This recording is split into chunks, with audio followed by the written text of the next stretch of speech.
मला असा संशय आहे की हे काम नक्कीच बाराम्मा आणि कंपनीचं असावं. अरे पण तुझा जीव कोण, कशासाठी? आपण काही लोकांवर खुनाचा आरोप केला आहे. एक लक्षात ठेवा उदापुरे, जर आम्हाला आमचे पैसे नाही मिळाले तर पुन्हा काम बंद होईल. चेकची चौकशी अकाउंट्स डिपार्टमेंटमध्ये करतात. तुमच्याकडे काय काम? मी हर्षदा.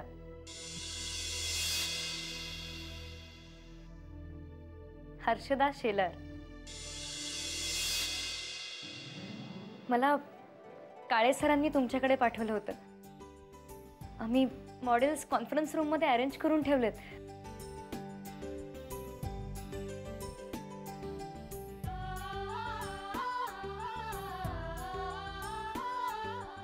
Will you please? हो.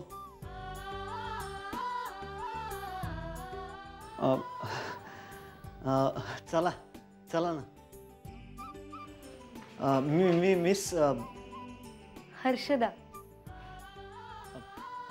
तुम्ही काही घेणार का? नाही म्हणजे मॉडेल्स अरेंज होतात तोपर्यंत आपण काहीतरी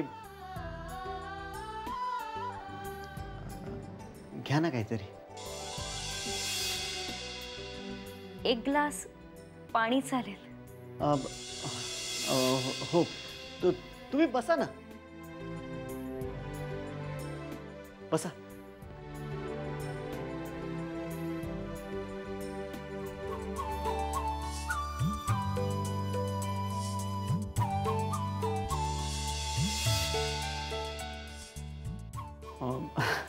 पाणी घ्या ना. थँक्स. ॲक्च्युली मॉडेल्स पाठवण्याची एवढी काही घाई नव्हती.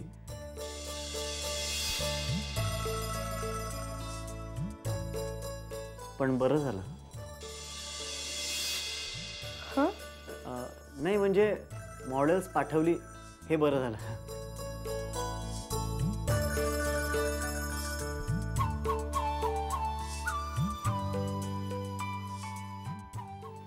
जरा मला नजरे घालून घालायचीच होती.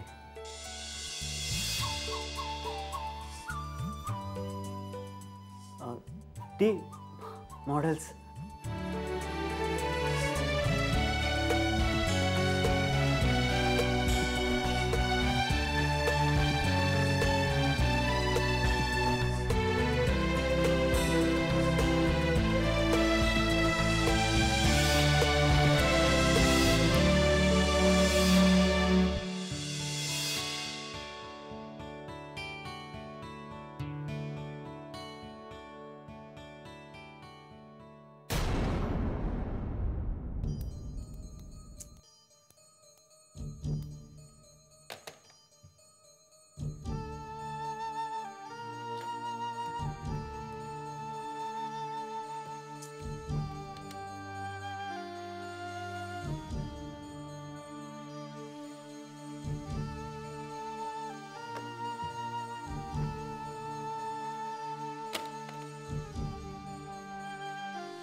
नाही नाही, तुमच्या आधी हे फोन बिन सगळं होऊ द्या. मी काय उभा इथे? नाही सर, मी ॲक्च्युली मोहनलाच फोन लावत होते. तो आज आला नाही ना ऑफिसमध्ये. तर कोण आलंय कोण नाही आलंय, का नाही आलंय यावर लक्ष ठेवायला तुमची नेमणूक झाली आहे का संयोगिताबाई?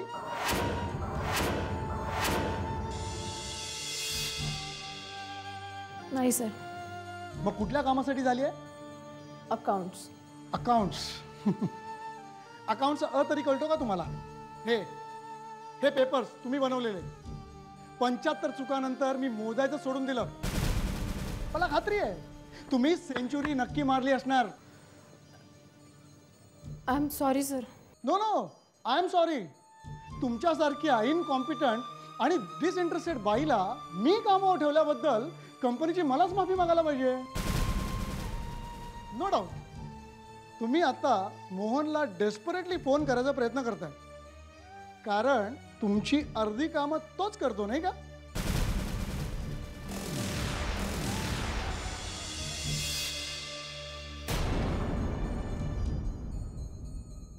तुम्हाला काय वाटलं? मला काहीच माहित नाही. नाही सर, पण मी प्रॉमिस करते की no no no no no.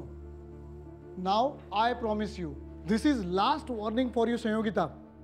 आणखी एक जरी चूक झाली ना तर तुला मी या ऑफिसमध्ये पुन्हा कधी पाऊल टाकू देणार नाही.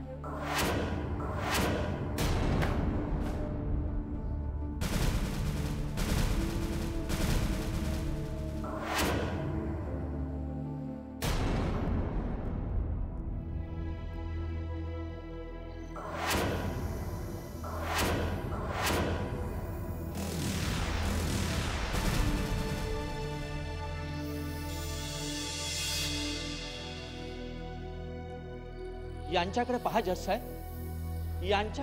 यांच्या सख्या आईनं यांच्यावरती जीव घेणं हल्ला केलाय. एकदा नव्हे, दोनदा. खोटं आहे सगळं.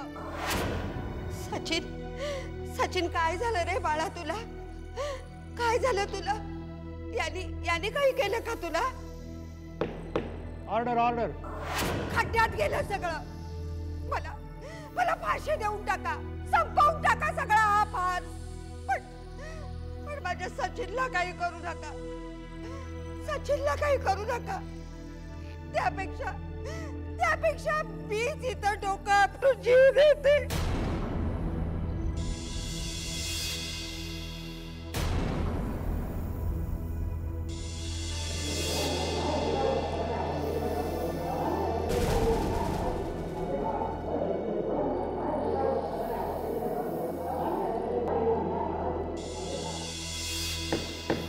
Order order. सोडा मला. युअर ऑनर, माझ्या आशिलाचं मानसिक स्वास्थ्य बिघडल्यामुळं. खोटं आहे. नाटक आहे, नाटक.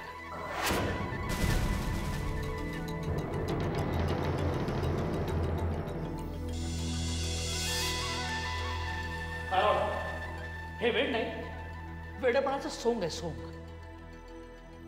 कसं ते मी तुम्हाला सांगतो. माय लॉर्ड, ही बाई एक उत्तम नटी आहे, नटी. बंदुकीतून सुटलेली गोळी खरं तर नंदिनीसाठी होती, पण ती मला लागली. आणि त्या परिस्थितीचा फायदा घेऊन हिने वेडेपणाचं सोंग पांघरलं. जेव्हा जेव्हा आम्ही हिला मेंटल अस्पतालामध्ये ठेवण्याचा प्रयत्न केला, तेव्हा ही अचानक शहाणी व्हायची. डॉक्टरांची पाठ फिरली की पुन्हा वेडी. डॉक्टरांनी औषध म्हणून दिलेल्या गोळ्या मला दुसऱ्या दिवशी डस्टबिनमध्ये सापडायच्या. ही वेडी बाई अचानक नॉर्मल वागू लागली. माय लॉर्ड, हे कुठलं वेड आहे? Objection your honour. साक्षीदाराला अशी मनाजोगती विधानं करण्याचा काही एक हक्क नाही. माझी अशी विनंती आहे की ही सर्व विधानं कोर्टाच्या कारवाईतून काढून टाकण्यात यावी. I object to this my lord. जे सत्य आहे ते कोर्टासमोर जर येत असेल तर या वकील महाशयांना त्याच्याबद्दल का ऑब्जेक्शन आहे? सत्य असत्याचा निर्णय कोर्ट करील. पण त्यासाठी. Order order. Both the councils please approach the bench.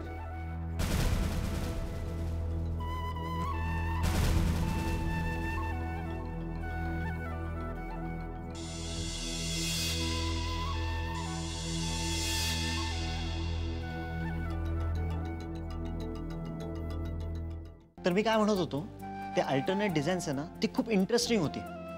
तुम्हाला जर थोडा वेळ असेल तर आपण.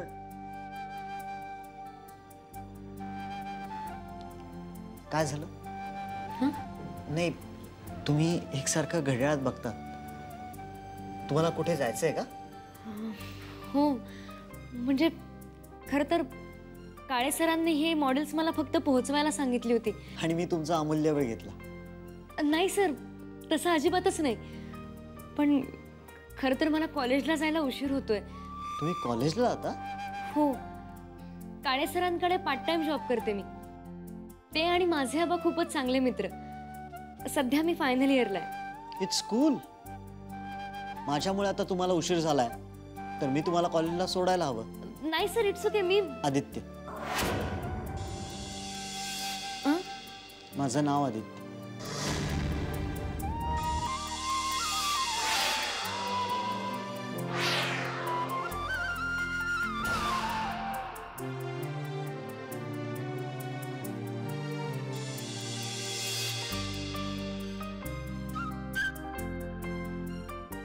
खाली माझी गाडी उभी आहे आणि मी तुला कॉलेजला सोडतोय. आलोच 2 मिनिटं. अहो पण सर,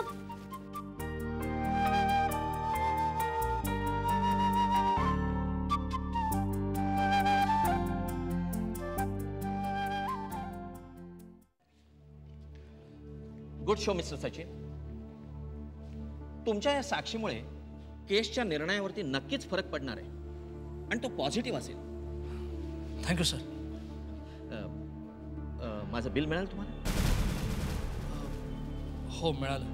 पैसे आणलेत? आत्ता नाहीतर मग कधी?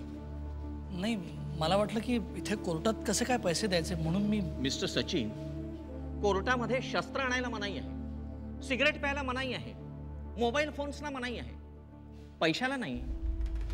बरोबर आहे सर, पण मी विचार केला की मी एकदा तुमच्या ऑफिसला आलो असतो. कधी? कधी म्हणजे मी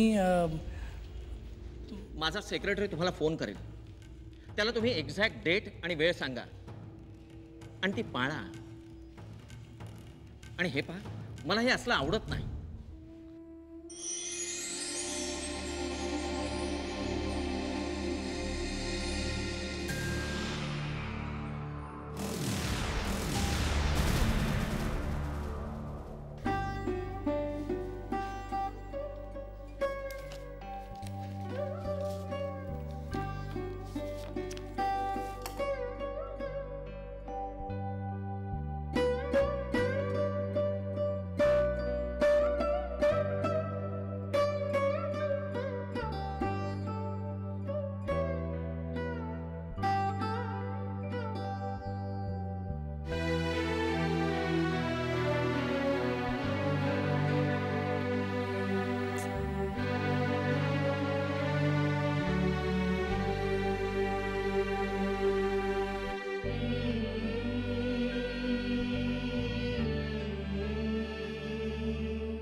आज एक दिवस मोहन नाही आला.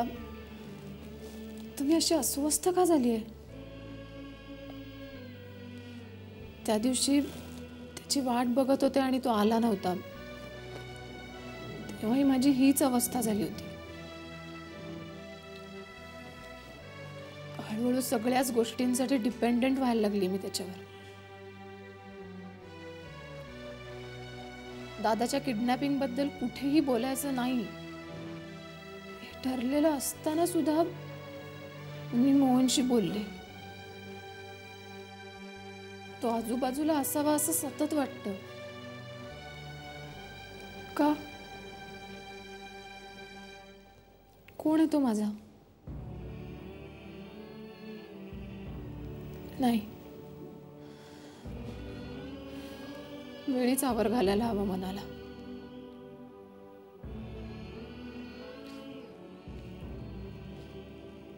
करणला जाऊन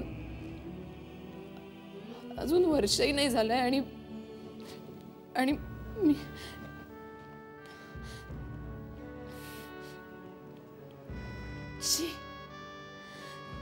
इथे नोकरी करायला कशासाठी आले मी?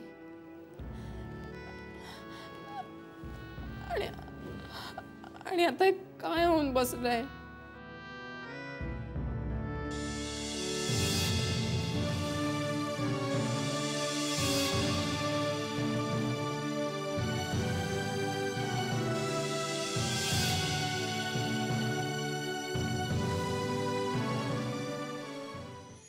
मिस्टर म्हात्रे, तुमच्यासाठी माझ्याकडे फक्त 4 मिनिटं आहेत. कारण काय, तुम्ही अपॉइंटमेंट न घेता आले, त्यामुळे व्हेरी सॉरी. राग मानू नका. नाही नाही, ठीक आहे गुंजाळ साहेब. मला फक्त एवढंच विचारायचं होतं की आपली ही केस अजून किती दिवस चालणार आहे असं तुम्हाला वाटतं? का हो, हा प्रश्न असा तुम्हाला अचानक का पडावा? आणि काही झालं तरी म्हात्रे केस तुम्हीच जिंकणार आहात. नाही ते बरोबर आहे, पण जरा स्पष्ट बोलू का? तुमची फी माझ्या आवाक्या बाहेरची आहे. नाही म्हणजे आत्ता तुमचं जे काही बिल झालेलं आहे त्याची तरतूद मी केली आहे, पण मला जर अंदाज आला असता तर. हा विचार तुम्ही माझ्याकडे केस घेऊन येण्याच्या आधी करायला हवा होता मिस्टर म्हात्रे. आणि आताही तुम्हाला जर परवडत नसेल तर मी ही केस केव्हाही सोडायला तयार आहे. नाही नाही गुंजा साहेब, प्लीज तुम्ही तुम्ही चुकीचा अर्थ काढू नका ह्याच्यातून प्लीज. म्हणजे मला फक्त अंदाज यावा म्हणून मी. हे पहा, माझ्याकडून मी तुम्हाला लवकरात लवकर न्याय मिळेल एवढा प्रयत्न निश्चित करेन, पण याच्यापेक्षा जास्त काही मी करू शकणार नाही. आणि तुम्हाला दिलेली 4 मिनिटं आता संपलेली आहेत.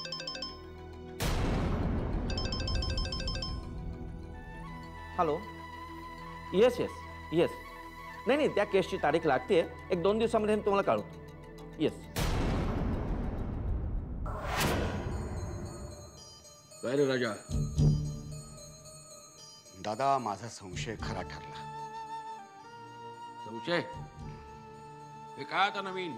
नाही, नवीन काही नाही दादा, आहे जुनच, पण नव्याने कळलंय ठाम. काय? दादा, माझ्यावरती हल्ला झाला होता ना, हा हा, त्याचं काय? तेव्हा माझा डाऊट त्या नाईकवरती होता आणि तो खरा ठरलाय. त्या नाईकनेच माझ्यावरती हल्ला केला होता. आता बोला, काय करू? परतफेड. त्यानं तुझ्यावर केलेल्या उपकाराची परतफेड. पण ती करायला तो जागेवर तरी असला पाहिजे ना. मला असं कळलंय की त्या दिवसापासून तो गायब आहे. अरे शोधून काढा की त्याला. आपल्याकडे एवढी माणसं आहेत, हा, एका उंदराला शोधू शकत नाही आपण. करू सगळं शकतो दादा, मी सगळं करू शकतो. फक्त तुमची परवानगी विचारायला आलोय. दादा, हा नाईक त्या भोसलेचा कुत्रा आहे आणि त्याच्या मालकाने छू म्हटल्याशिवाय तो माझ्या अंगावरती आला नाही. तो घाव अजून भरलेला नाही दादा माझा. तुम्ही जर परवानगी देत असाल ना, तर त्या कुत्र्याच्या मालकाच्या गळ्यातच पट्टा घालतो.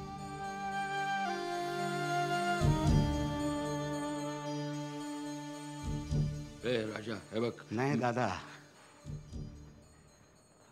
दादा, त्रास फक्त ह्याचा होतोय मला की जो माणूस माझ्या जीवावरती उठला होता त्याचा जीव वाचवण्यासाठी मी धडपडत होतो. ती सल कायम राहणार दादा माझ्या मनात.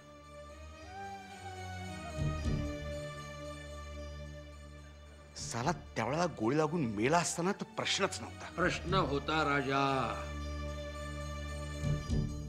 माझ्या लेकीच्या कुंकवाचा. राजा, मी तुला वचन देतो, मी तुझ्यावर सुद्धा अन्याय होऊ देणार नाही.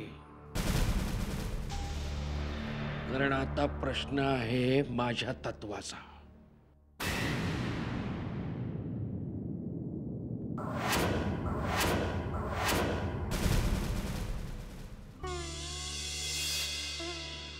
हर्षवर्धन भोसले तुमचे भाऊ का? हो. मग ते कुठे असतात?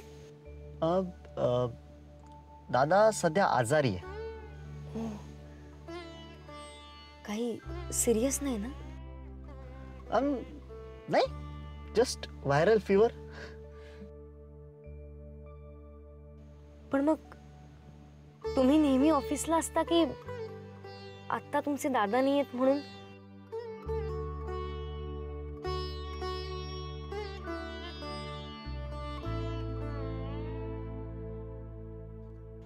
सॉरी, मी खूप प्रश्न विचारते का?